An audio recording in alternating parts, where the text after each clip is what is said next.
Okay.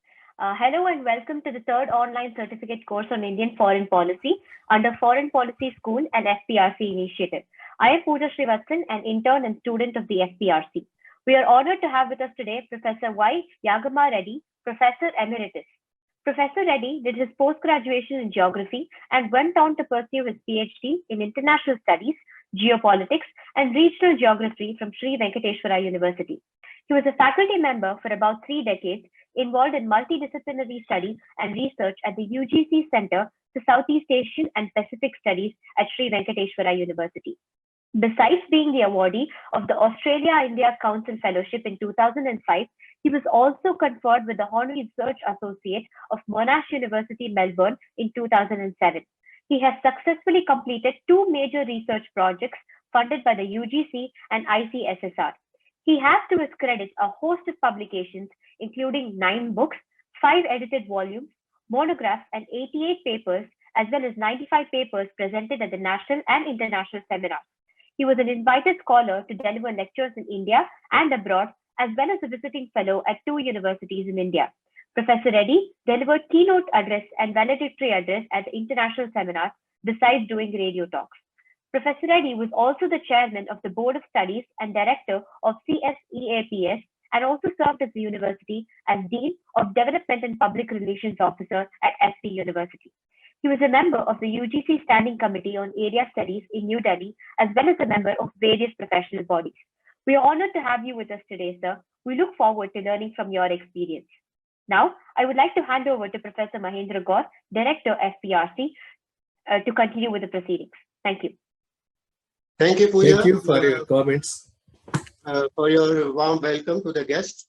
And now I will request Professor Reddy to continue and let us have the benefit of your address.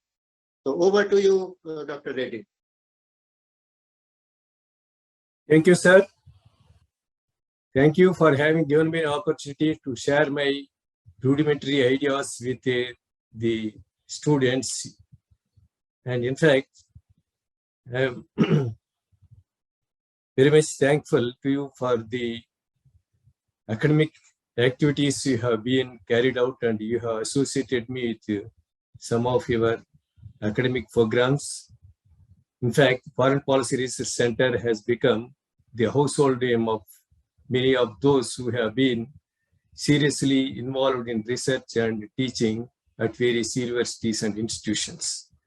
Therefore, it is my pleasure to accept any assignments, any or associate with you with any programs of this kind, sir. You have asked me to share India-Australia relations the time ahead. When we think of India-Australia relations, there is something new and there is something old. People in India and Australia have been familiar with 3 C's: cricket, curry, and Commonwealth. For more than that, Australia or India is not very much important for people in India and for the people in Australia. It is for the same reason, when we think of India and Australia, what is the need for us to have some understanding of Australia?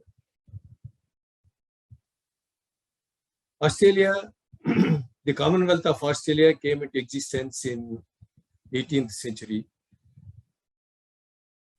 And the Commonwealth of Australia came into existence in 1901. Beyond that, they were the British colonies. The connection between India and Australia was the colonization by the British.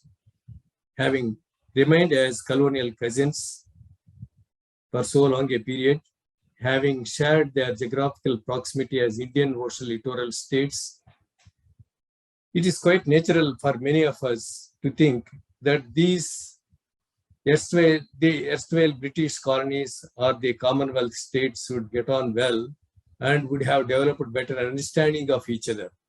But unfortunately, as the history unfolds, that there were more instances of what is called irritations than cordiality between these two nations.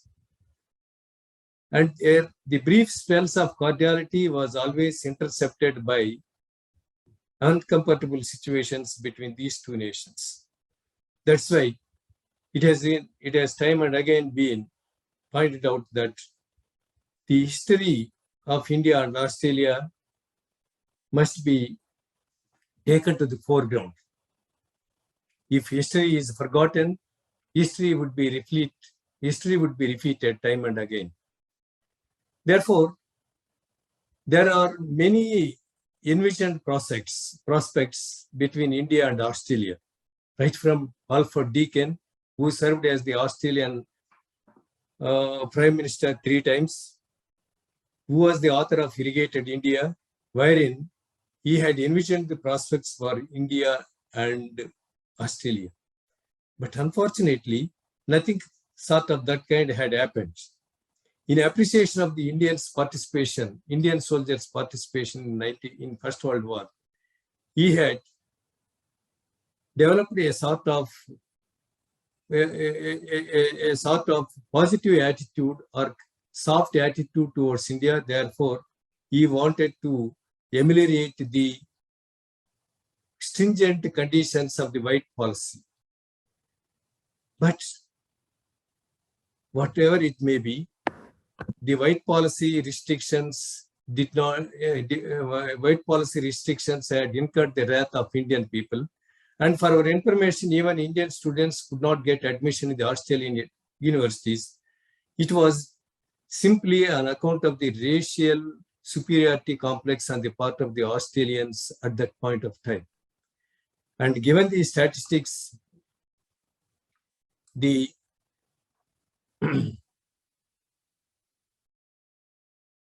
Indian population increased just from 7,760 to 7,500. In fact, it was not at all an increase. On the other hand, Indian students were facing a sort of difficulty to get admissions to pursue their higher education.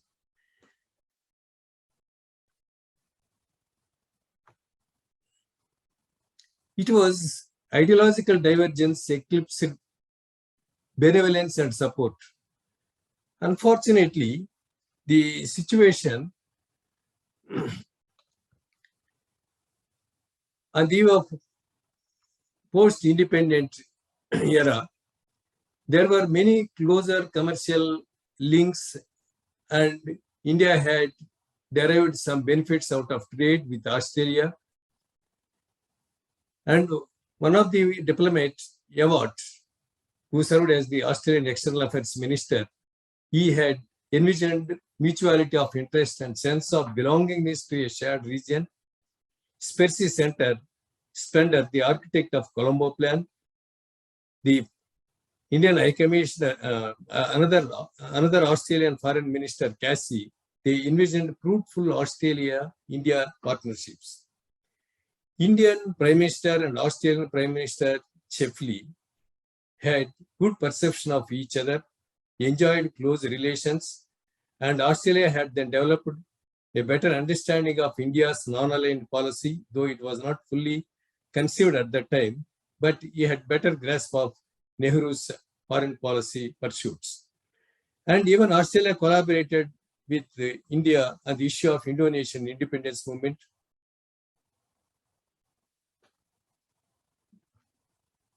But unfortunately, Chefley's successor, Robert Menzies, had totally different perception of India.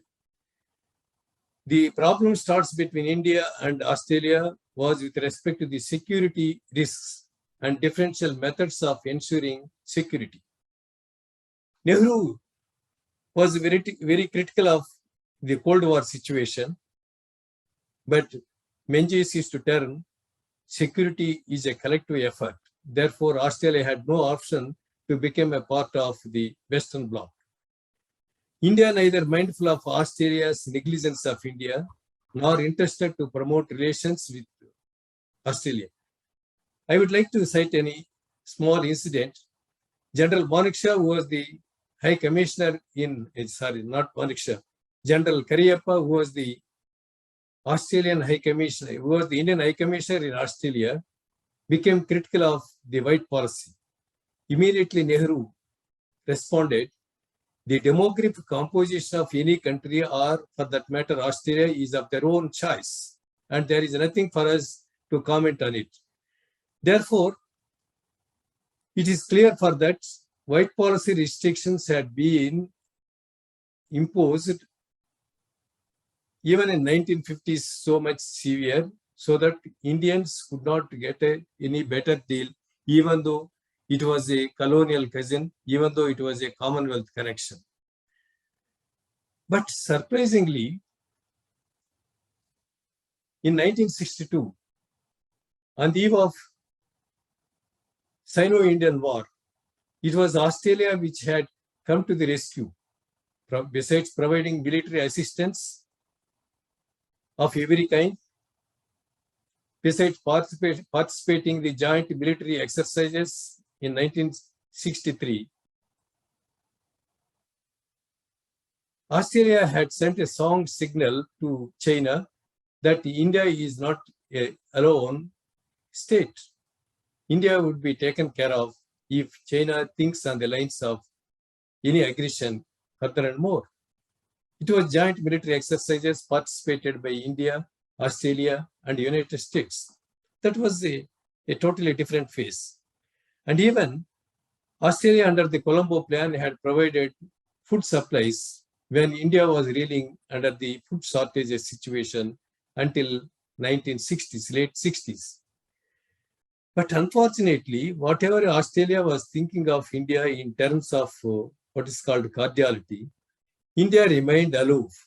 During the visit of Mrs. Gandhi in late 1960s, her counterpart, Gorton, drew the attention that India has a big role in the neighboring Southeast Asian region. But Mrs. Gandhi then coolly replied, India would not geographically fit into the framework of Southeast Asia. Australia felt disappointed, and India did not like to respond in any manner to the efforts of Australia. That was all about in late 60s and early 70s. And much before the Bangladesh Liberation War in December 1971, Australia had again sought a sort of understanding in the form of a security relationship. India did not like to respond in any manner. Instead, India had then concluded Indo-Soviet Treaty of Friendship and Cooperation in August 1971. Australia felt disappointed when we have proposed a security arrangement. India declined, but India moved closer to the Soviet Union.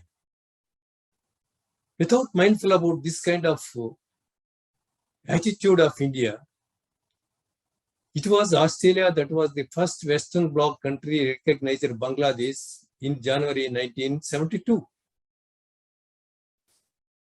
In 1972, again, there was yet another positive phase in the India-Australia relationship when Whitlam was the Prime Minister.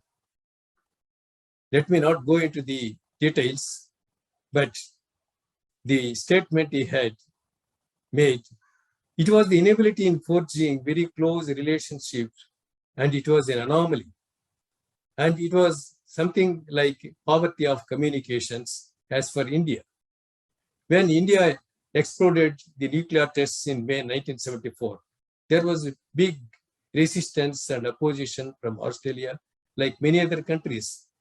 But Whitlam had coolly replied, the said nuclear explosions were carried out only for civilian purposes, not for military purposes.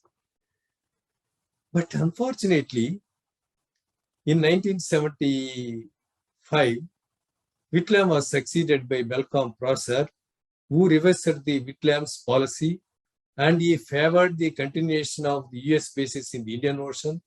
He subscribed to the concept of balance instead of making Indian Ocean as a zone of peace.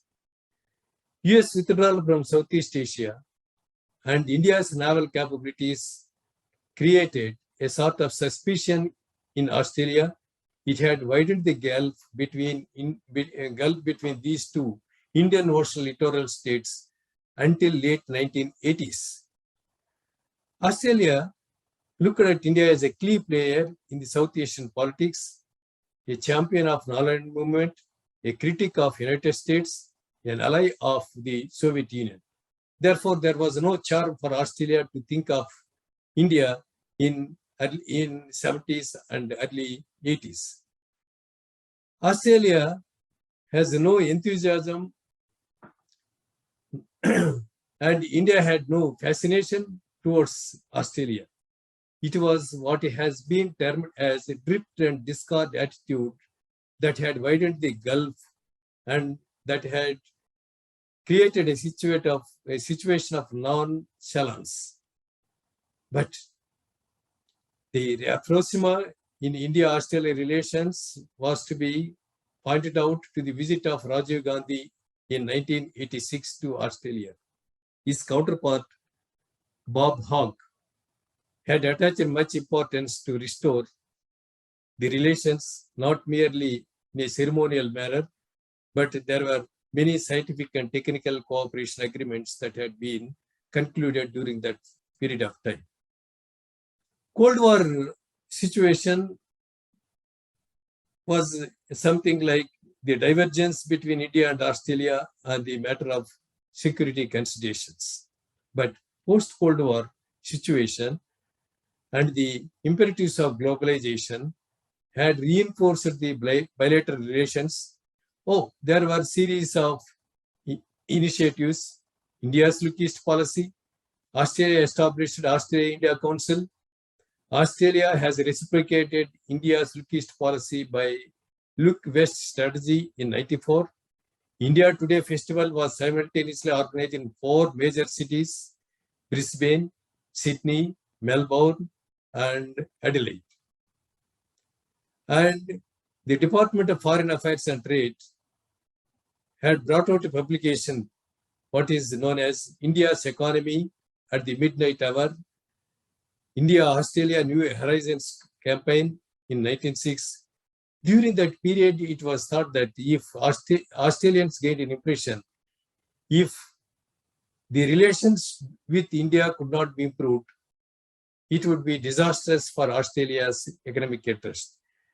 Therefore, Australia began to think on the lines of consolidating the relationships, widening the relationships, and to our great surprise, Australia for the first time began to think on the lines of commonalities and the essential complementarities between India and Australia. Commonalities they began to seek in terms of geology. Once upon a time, during the Gondwana period, India and Australia were part of the same continental bloc. That's a different thing. They moved to the present situation sometime some 60 million years back.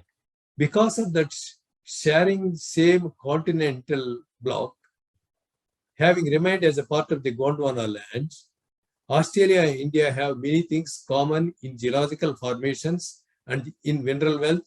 Therefore, Australia began to think on the lines of cooperation that the Australian mining methods would be best suited to the Indian geological conditions. And Australia had also begun to think on the lines of similarity in the weather conditions. Weather conditions in the sense, but for the latitudinal position, one is on the southern side of equator, India is on the northern side of the equator. There are similar climatic zones between India and Australia, and therefore the agricultural economies are also more or less similar. That has been the prophecy, that has been yet another argument of Australia to advance the relations with India. This all looked very fine for those who are thinking to consolidate the relationship between India and Australia. There was scientific and technical cooperation. There were many such initiatives that had been successfully carried out. But the situation turned to be worse.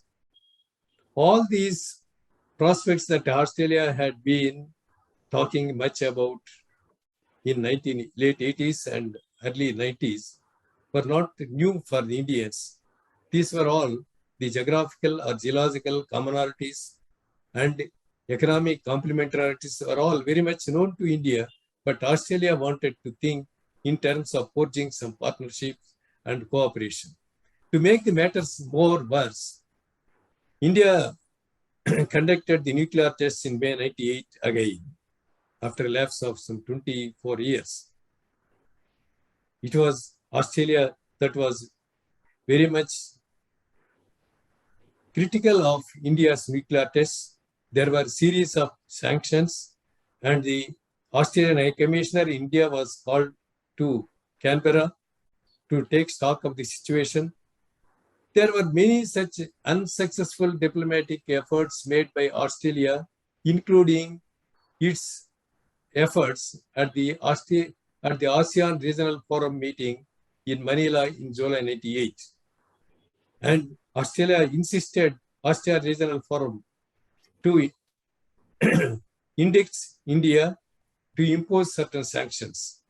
But ASEAN had coolly maintained, if it was the case with India's nuclear tests, Australia should also think in terms of the US bases in Australia. There are US bases in 3 localities in Australia. Australia could not. What is understood by then, it was a diplomatic chill, and it was the lack of diplomatic efforts on the part of India and Australia to address such kind of unexpected situations. But to our great surprise, Australian public showed better grasp of India's nuclear imperatives. The track to diplomacy that was conducted in Melbourne sometime in August 98.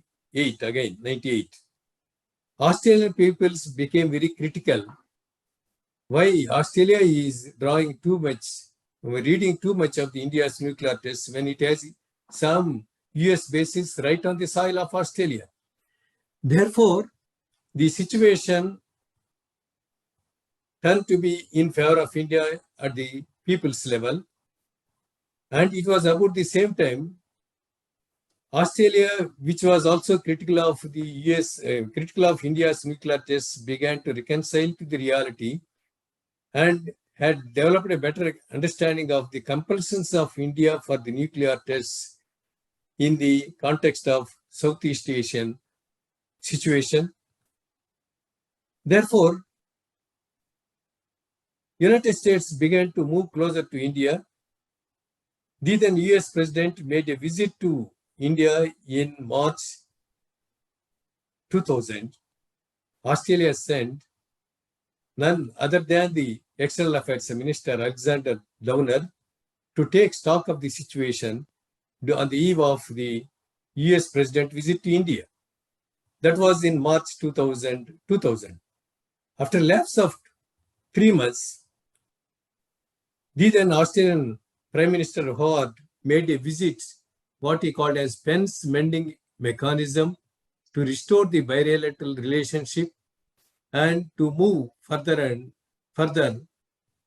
more towards the end of better cooperation and partnership between these 2 Indian Ocean littoral states. One of the prominent scholars on Australia, Amitabh Matto, who was the director of Australia-India Institute, remarked, New Delhi and Canberra do not have nuanced understanding of each other. Deputy Prime Minister of Australia, Gillard, in September 2009, however, observed that Australian government is committed to building a great understanding between the people and Australians, between the people of India and Australian people. And it was thought on the lines of developing understanding of India in Australia. But unfortunately, as I told, it was an alternation of cordiality and irritations. The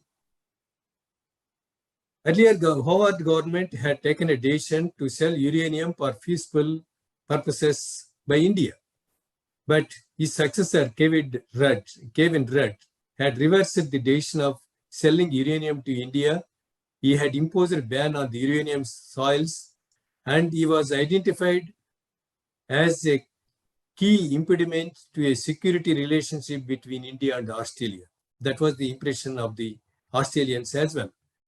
Peter Verghese, Australian High Commissioner to India, observed, ours was a friendly yet largely underdeveloped relationship, punctuated by phrases usually short-lived when we are discovering each other. Yet another scholar on Australian studies, he was critical of Australia's hypothesis that English language is sufficient to handle India. He was also critical of the negative impressions Australian diplomats had gained, leave alone the Australian public. India has a sense of status not matched by its capacity to shape events beyond Southeast Asia. That was yet another wrong impression of Australian government. Australia had unilaterally assumed the role of custodian of Southeast Asian affairs, even though Southeast Asian countries, especially ASEAN, did not like such kind of Australia's unilateral assumption. Both the nations, Australia and India, have a troubled history of relations, and they were said to be hypocritical in their interests and priorities with scant regard to each other. India's unfulfilled ambition becoming a member of Australia-Pacific Economic Cooperation. And there were many bureaucratic hurdles, a major hurdle in the flow of Australian investment to India and the growth of trade.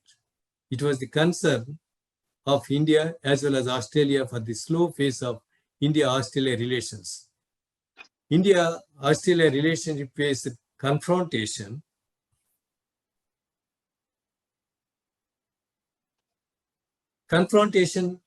because of impatient Australia and non-committal India.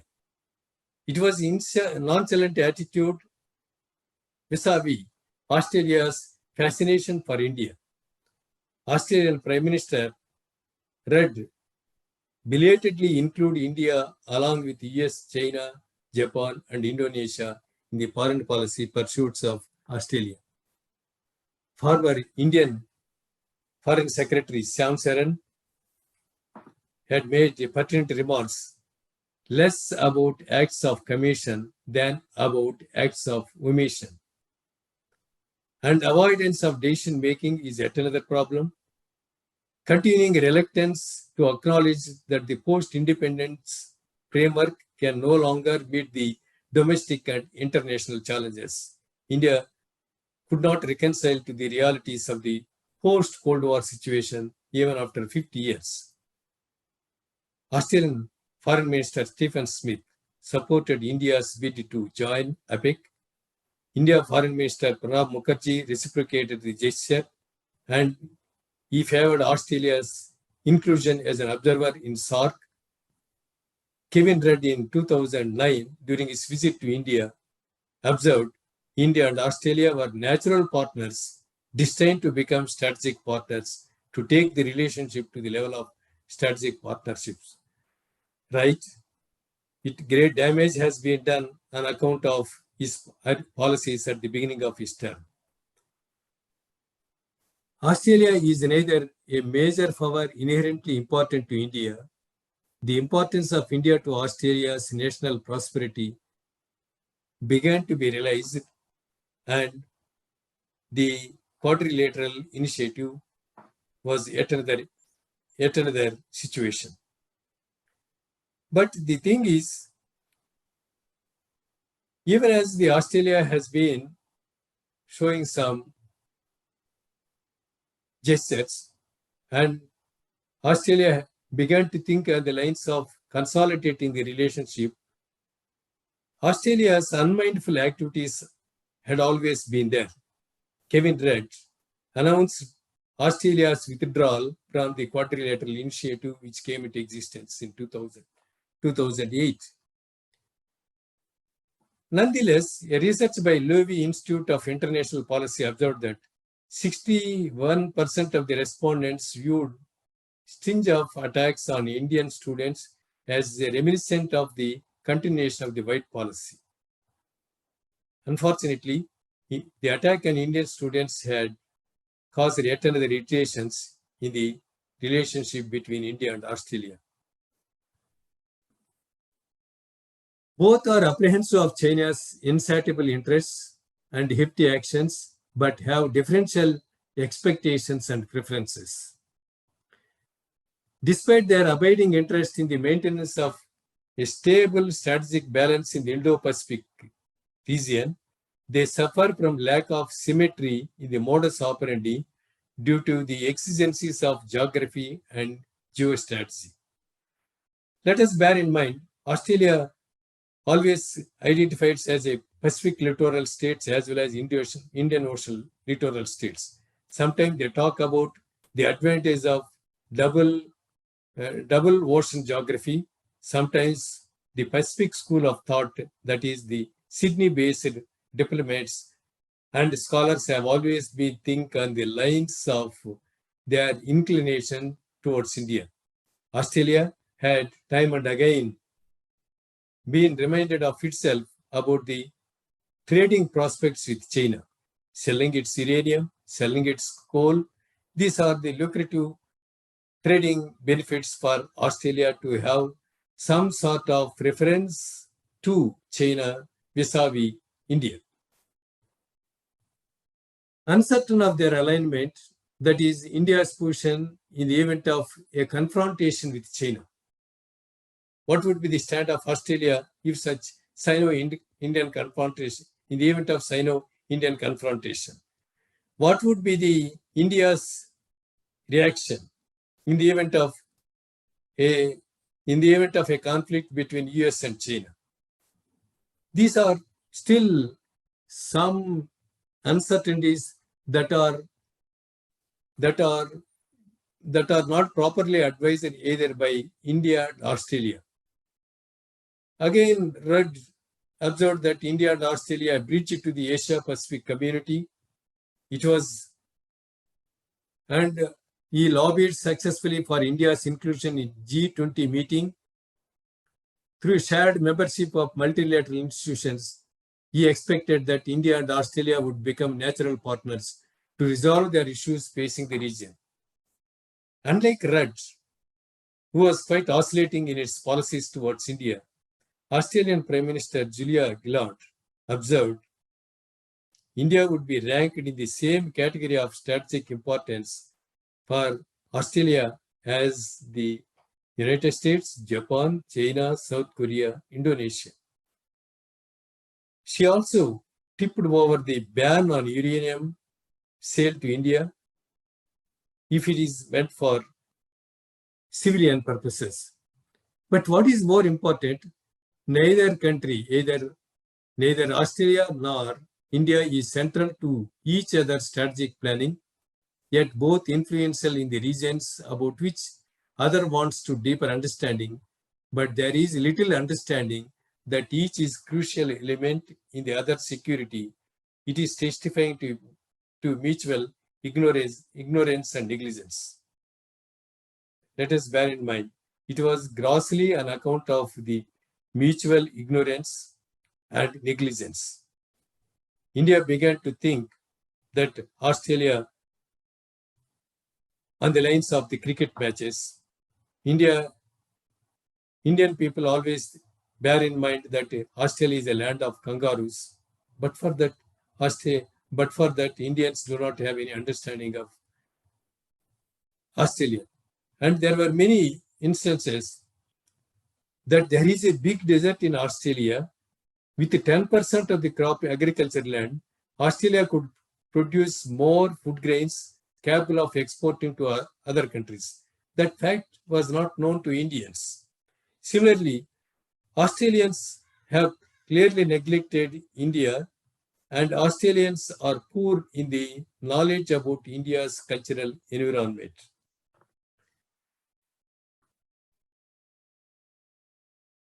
Australia's reputation in India fell dramatically after the attacks on the Indian students in 2009. A comprehensive survey of Indian public opinion was conducted by the Louis Institute of Indian Policy. Indians ranked Australia at the top of the nations, but at the same time critical of Australia's negligence. Australia is a safe country for the Indians, good place for working. There were many such parameters wherein Australia was looked upon as a country to be reckoned with for strong relationship. That was the survey. That was the results of the survey conducted by Louis Institute of International Policy. But unfortunately, there were many lapses on the part of India and Australia. The commonalities or complementarities between India and Australia could not be harnessed, and hence the trading relationship was very weak. Though the bilateral trade was phenomenally increased between 2000 and 2011 from 3 billion to 20 billion, though Australia is the sixth trading partner to India, and India is the fifth largest trading partner, but still the Australian investment in India is less, and India's outlook to Australia remained the same. It is a divergence on account of lack of reciprocity in the visits of diplomats and the ministers at New Delhi. There were no visits of the heads of the statesmen or heads of the government for so long a period. After Robert Menzies visited India sometime in early 1950s, there was no visit that was reciprocated, but for the visits of Indira Gandhi, Morarji Desai, on the eve of the Commonwealth meetings, and it was in 1986, Rajiv Gandhi made a visit to Australia, and recently Narendra Modi visited Australia, and there were only 4 Indian Prime Ministers so far visited Australia. None of the 7 Indian Prime Ministers had ever visited Australia in the last 28 years. That was a diplomatic lacune. But what is more important for us to bear in mind, close on the heels of the visit of Australian Prime Minister Abbott in September 2014, on the eve of the National Democratic Alliance came to the fore in May 2014, Australia did not like to lag behind in its diplomatic efforts. Therefore, Australian Prime Minister visited in September 2014. Within a lapse of 2 months, Indian Prime Minister Narendra Modi visited Australia. He addressed the Indian diaspora, and it was Narendra Modi who was the first Indian Prime Minister to address the Australian Parliament. During the visit to Australia, Indian Prime Minister observed that Australia will not be at the periphery of our vision, but at the center of our thoughts. That was the greatest diplomatic initiation made by the Indian government in 2014.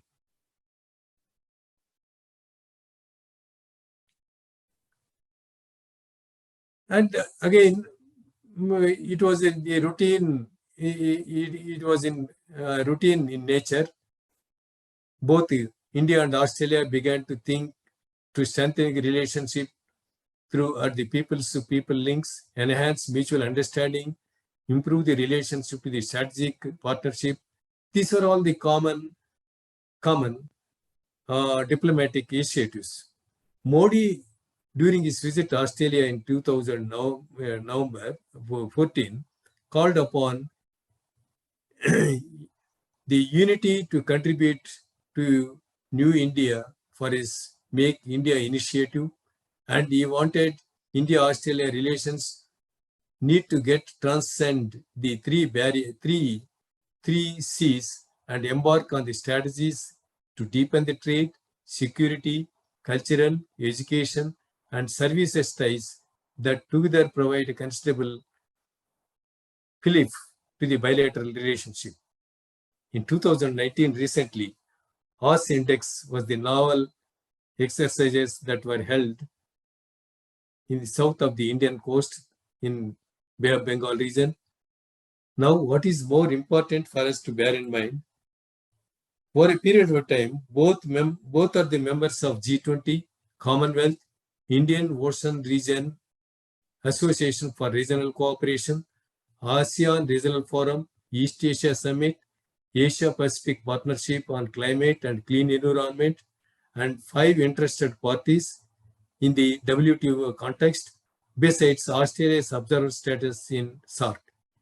Therefore, it has largely been fondly hoped that their membership in a gamut of multilateral bodies provides a critical platform for strategic economic cooperation between India and Australia in conjunction with China, Japan, Southeast Asia. That has been the present mood of India-Australia relations. But at the same time, what would be the Australia's reaction and what would be India's stand in the event of some trouble between India and China, between the conflict between US and China. These are certain aspects. Before concluding, I would like to draw the attention. During my 2 visits to Australia, I had shared my views that China should not be taken for granted. They took it in lighter vein that they termed that China is a big trading partner. They had better understanding of China. And to our great surprise, they valued much the Chinese students in Australian universities. They are the big source of money, big source of revenue for the Australian universities. But they felt surprised when Australian government made an objection that their Chinese students were not being treated well in Australian university campuses. Though there was no attacks on Chinese students, for minor reasons, China took an objection with Australia about what is called poor treatment of their students in Australian universities. But as of today, both India and Australia are working well in the Indo-Pacific context. Both are actively participating the Indo-Pacific strategic outlook. But at the same time, it is very hard to expect the type of relationship or the phase of good cordiality they are going to enjoy in the years to come. Thank you, sir. Thank you to the Foreign Policy Research Institute. Now, the topic is open for discussion, sir.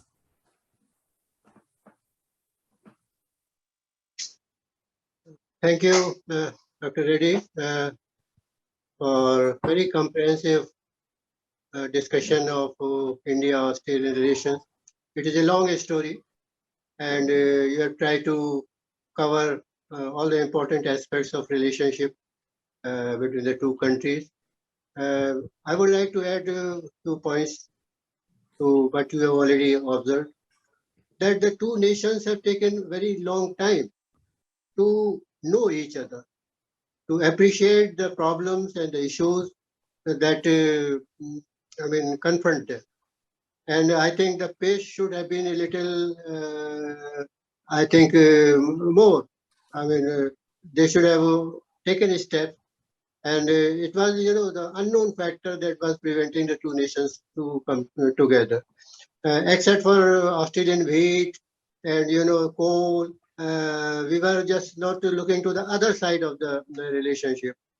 And one very important, part of India-Australia relations is the role of Indian diaspora in Australia. They constitute a large number now. It has grown up. Is going up year by year, and they play a great role in even the domestic politics of Australia. I mean, having a majority in parliament or in state, assemblies and all that, and they have a say, and their, preferences, their votes can tilt the fortune of any government there, whether it is a single party government or it is a multi-party government. Recently, you must have seen the very crucial role played by Indian diaspora in Australian Certainly, policy. sir. Certainly. Indian diaspora is a link between the two governments. The survey that has been conducted below Institute has observed that Indians have migrated and Indians have begun to settle down in Australia because of the favorable conditions. And it was the Indian community that has largely been building up the people-to-people contacts. Whatever may be the type of mood of Australians, they claim that they are more favorably disposed. They are good at wit and humor. These were all the common testimonials that had been given by Australians to themselves. But further and more, they exhibited better grasp of India's cultural environment in the sense, in 2005 September, there was a huge temple complex in the Swine Valley near Perth. There were many small temples within that complex. It was the Prime Minister of Western Australia had released, had sent its good messages, and there were many Australian diplomats who had taken part, and they developed a sort of understanding what's all about this religio-cultural environment in Australia.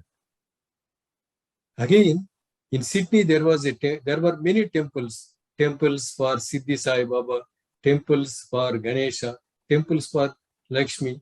A huge temple complex was constructed on the top of a small hillock. The biggest temple was in Helensburgh, the Balaji temple. Helensburgh was some 40 kilometers south of Sydney, a big temple. These religious institutions had never been vandalized, never been criticized. Australians had taken part in such. I don't know the present situation. During my visit, a week-long India festival was organized in Brisbane. To my great surprise, the cultural programs were participated by the Australians in different costumes of India. And they released the Indian dishes, and at the same time, they were very much fond of the classical dances. And to my great surprise, a small event was organized, Aswamedha Yaga. I don't know the purpose of it, but Indians wanted to showcase the epics of Ramayana and Mahabharata. That was a small playlet. Sometime in 2005 or earlier. These were the instances that had clearly indicated that Australian common people have better understanding than the Australian government. Australian government, time and again, I would like to remind them that you have no consistency in your outlook towards India. Sometimes you look at India as an Indian Ocean littoral state. Sometimes you look at India as a British colony. Sometimes you look at in a very disgraceful manner, it is a land of charmers. During my lecture in Sydney, one of the Australian diplomats who participated in the meeting, he raised a question. India is a land of death and disease. How can you expect Australian investment? Right? If it was a land of death and disease, what made Australia to initiate India's economy at midnight hour, India Today Festival, New Horizons campaign by Howard in 1996? Then you thought that there are better prospects for Australian investment. That what I call as there is no consistency in the Australian government's attitude and response towards India. It is not the Australian public. Let us forget that student attacks on Indian students. Again, yes, an investigation was carried out. It was partly the fault of the Indian students. It is again lack of understanding of the Australian culture by the Indian students. And again, the great shock that the Indian students were encouraged to take up some menial jobs, earn while you learn. But Indian students used to grab all such menial jobs, which are mostly meant for the students dropped at the high school level. Australians are very much enthusiasm. Australians do not have much enthusiasm to pursue higher education. 50% of the students drop at the high school level. Even Howard insisted that the minimum standard of education should be 10+2. But Australian students vehemently oppose it. If you have money, spend it elsewhere, but don't insist us to go to school for another 2 years. Therefore, very few students seek admission at the graduation level. Another few students seek admission at the post-graduation level. Very few people would take up research. Those who are having genuine interest in the field of research, they would get admission in the PhD program. That is the situation. Therefore, all such people, what is called, we have ITIs or some polytechnics. These were offering some technical courses far less than the BTech or engineering course. The mechanics, fitters, electricians, these are all the jobs that have been taken up by all such people who dropped at high school level. But to their great shock, Indian students used to grab all such menial jobs, depriving the local people. Therefore, that was one of the reasons why Indian students were targeted in 2009. Therefore, again, the fact-finding situation made a statement that hereafter there would not be any such attacks on the Indian students. India had also realized that there was something wrong with the Indian students.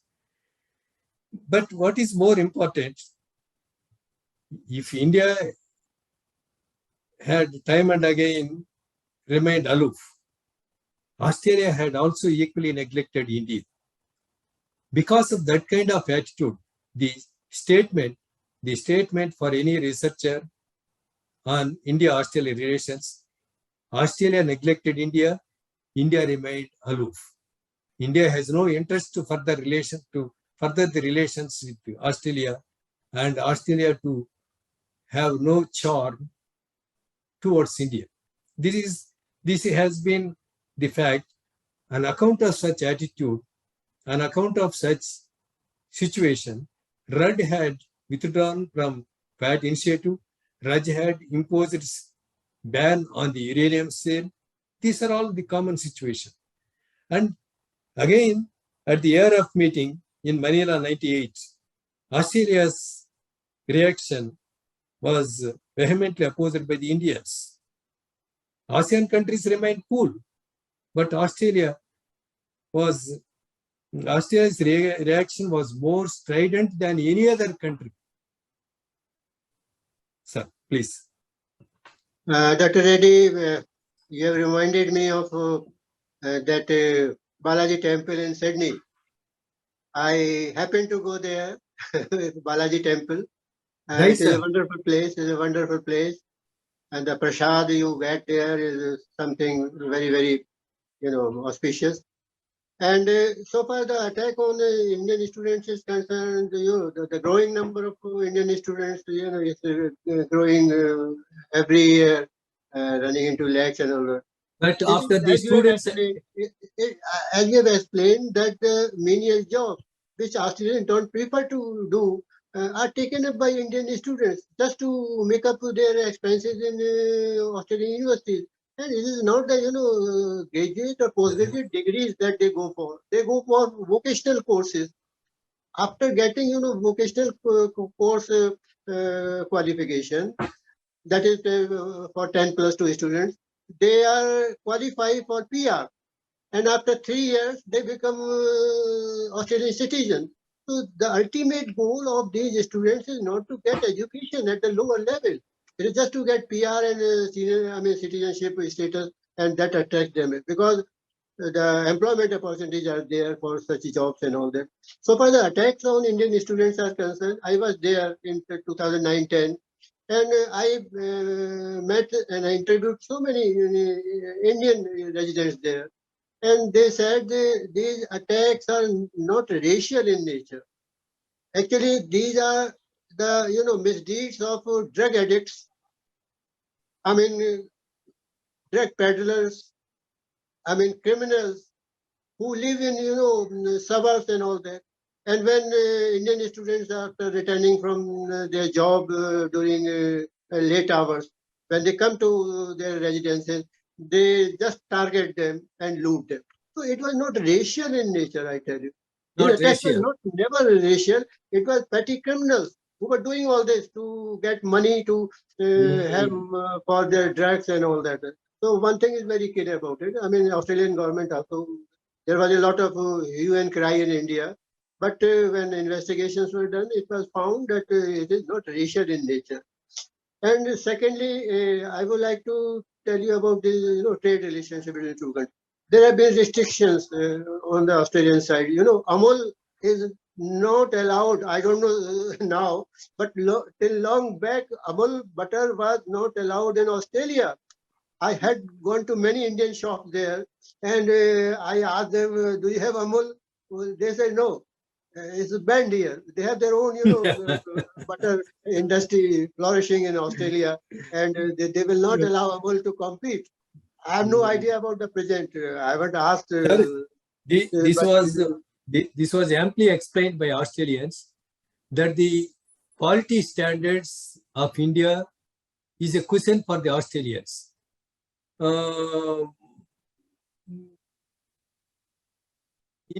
Not think on the lines of promoting trade, maintaining the quality standards as required by Australia. That is one of the reasons. The question is, you were on the scene in 2009 and 10, but the situation 2009 had caused enormous loss to the Australian universities. The Indian students intake in Australian universities got reduced to 30% in some universities. On the average, 50% of the inflow of the Indian students into Australian universities was reduced. Then Australians began to think that there would be great damage for the Australian universities if such situation prevailed in the minds of if such an impression prevailed in the minds of the Indians. But about the same time, as I shared with you, sir, Lowy Institute conducted the survey. Australian people who exhibited their maturity at the track to diplomacy in 98. In 2010, the survey revealed that Indians had better grasp of the Australian situation. Not mindful about the attacks on the Indian students, Australia was looked upon as a destination not merely for trade or for investment, but also for tourism, for various other purposes. Australia ranked high among the other countries. That was the general public impression with respect to Australia. But unfortunately, at the governmental level, I don't know what the present incumbent Anthony Albanese would pursue the foreign policy with India. But the major problem is, as you have made a passing remark, his coalition government and his Liberal Party doesn't have much majority. It was on the support of the way splinter coalition parties he is running the show. I don't know what would be the type of relationship that would be carried out by the Albanese government in the years to come. But again, there is some point that has to be taken into account. Australian Deputy High Commissioner, during his visit to my center in Sri Venkateswara University sometime in 2010, he made a critical observation, not made a comment. India should know how to handle its own interests. He did not make a comment. India should know how to handle business with Australia. India should know how to handle its interests with respect to XYZ countries, including Australia. When the press people drew his attention, you are talking much about this or that in the seminars, in your address, but there is attack on the Indian students. He coolly replied, there was a fact-finding committee which had made the report, which had settled the dust. Unnecessarily, we are again raking up the dust. Therefore, attacks on the Indian students was an incident that was to be only pointed out, but it was not a big issue in the India-Australia relationship. That was the observation made by the, I could not immediately remember, Deputy High Commissioner Strawberg something. Yeah. Dr. Reddy, I think we can go on having these exchanges, but I know students are waiting with their questions, and they would like to know more from you. And now I ask the interns to please go ahead with your questions and first introduce yourself and then put the question in a simple and clear manner. And only one question per student. Yes, come on, be quick. I have a question. Is my voice clear? Please, a bit of loud voice. Yeah. Hello, sir. My name is Anshika, and I'm currently pursuing my graduation from Miranda House. So I had a question regarding the new government in Australia. Do you think that the opportunities that are present in the Indo-Pacific region, where Australia has always considered Indo-Pacific region to be a single strategic zone for themselves, you feel that they could utilize opportunities such as Sri Lankan crisis or Vietnam issues for their strategic gain? And do you feel that this could become a challenge for India in order to become a major player in this region? Thank you. I agree with you, Ankita, but we should also bear in mind the stock joke. Before independence of India, or before Second World War, Australia catches cold when Great Britain sneezes. Now, Australia has no other line of thinking than towing the line of United States. There were only one incidents. Australian government did not take US attitude. That was in 1972 January when it recognized Bangladesh. If not today, tomorrow, Bangladesh would be recognized by many other countries. Why should I wait until United States recognize Bangladesh? Therefore, it was one incident. And yet another incident was the Howard government. Why should we think on the lines of imposing ban on uranium sale to India? Therefore, he lifted the ban and he wanted to pursue good relations. But earlier we thought, if we go back into the 1970s, when United Nations had also been thinking on the lines of making Indian Ocean as a zone of peace. Australian Prime Minister subscribed to the US bases in Indian Ocean. And in his address to the Indian Parliament on the eve of Republic Day, he was the chief guest in 1978. He subscribed to the concept of balance. He favored US bases in the Indian Ocean region, but at the same time, he wanted to India and Australia relations to be strengthened. This was a great paradox on the part of Australian government time and again. But there were similar such incidences that should also be identified with India. As I shared earlier, Australian Prime Minister Gorton in 1968 drew the attention of Mrs. Gandhi that India has a big role in Southeast Asia. Then Mrs. Gandhi, that we do not fit well in the geographical framework of Southeast Asia. But what is the situation after a decade or 2 decades? India began to handle a diplomatic game to become a part of ASEAN. But that was in 1992, thanks to the efforts of the then government led by Narasimha Rao. In a quick succession, India could become the part of the ASEAN process by middle of 1990s. But what is more important, the interest of the country matters much rather than the whims and fancies of the leaders in power. Maybe India was a non-aligned state, but it doesn't mean that Nehru should be critical of Australia. At many fora, Nehru became critical. You have no other line of thinking than towing the line of United States. It was too strong a remark on the part of a prime minister. These were such of the what is called improper way of handling the business with Australia. Please. Thank you, sir.